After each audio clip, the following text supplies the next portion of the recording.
Hi there, it's day 87, and today's topic is to find out what is good for you, but not by looking in the outside world. So, not by looking external, but inside yourself, you can find the answer. We are so fixed in today's world to always keep up with the neighbors, always to look to get with the mainstream, that we forget who we are and what is it really that we need.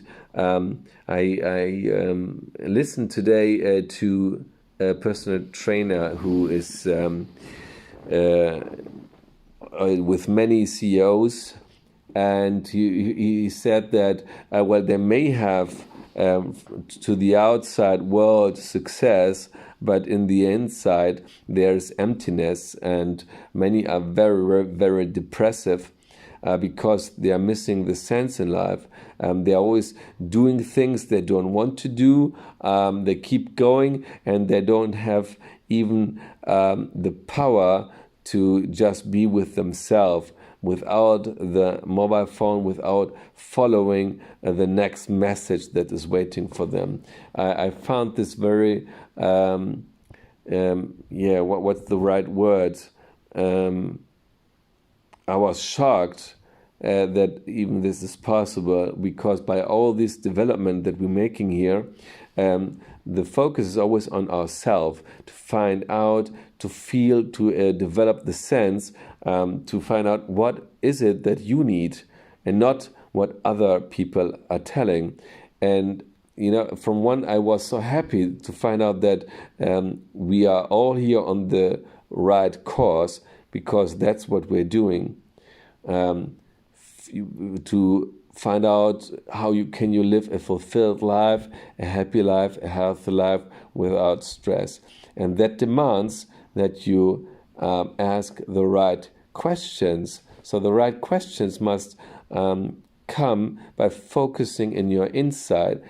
From my early years, when I started working, I was once in the hamster rat, where you are working and working from in the morning till the evening, and then suddenly, 6 months had passed, and I said, I will never do this again, and I never did.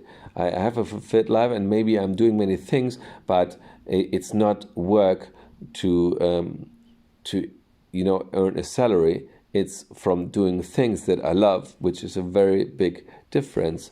And I said, if you continue like this, then 40 years will have passed, and what are you looking back?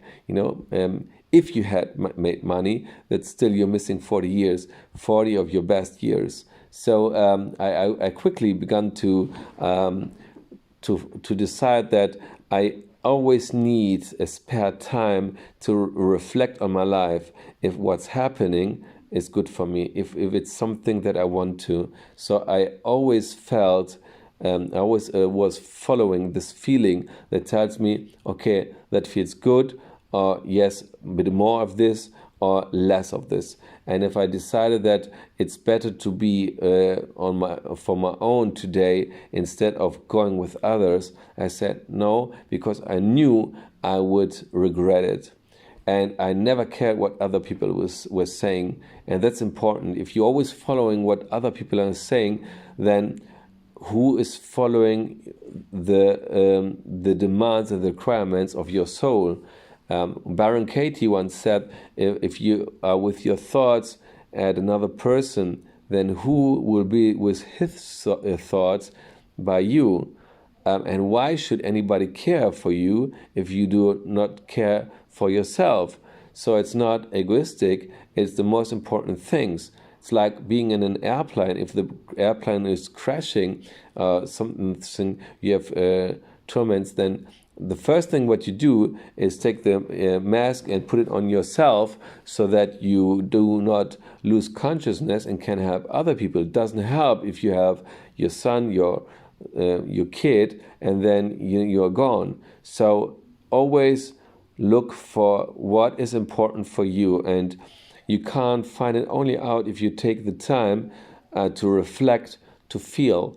And I said many times that life is accompanied also by a feeling that if you change something, it's a strange feeling, like it's a different. But different doesn't mean bad. It's just something different than yesterday. So how to find a criterion that tells you, okay, I will still continue, although it feels strange, it's good.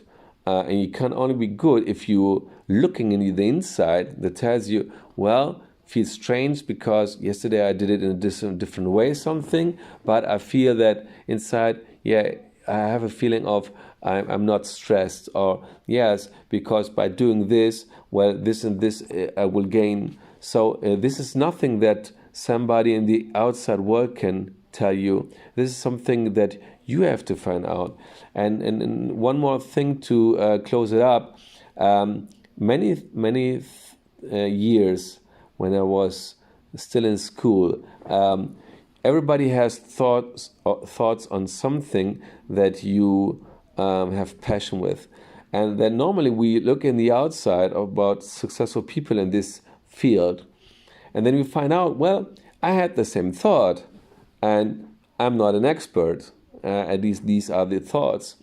And then if you can find this, what the other recognized expert knows, then maybe you're also an expert concerning that you don't need always to follow and expect that from outside a confirmation. The more you trust yourself and to present yourself with an attitude that, yes, I know, with self-confidence, this makes a so huge difference. And it's not about being sure that everybody can mistaking. It's about your presentation. If you always look up to others and always looking at what they think, what are they thinking, well, what kind of impression will you make towards others, following them? Who will follow you if you're always looking up what other people are saying? Why don't you present yourself with self-confidence and with the background or back thought? Yeah, I may be mistaken, but at the moment, this is my thought. And by knowing I can be mistaken, then the whole way of expressing your thoughts will be in a way that the people will adore you for having this self-confidence, telling your opinion, and always be open that you're mistaken, then change your opinion. So start being quiet and listening to what is it that your soul desires. Thank you. Till tomorrow. Bye-bye.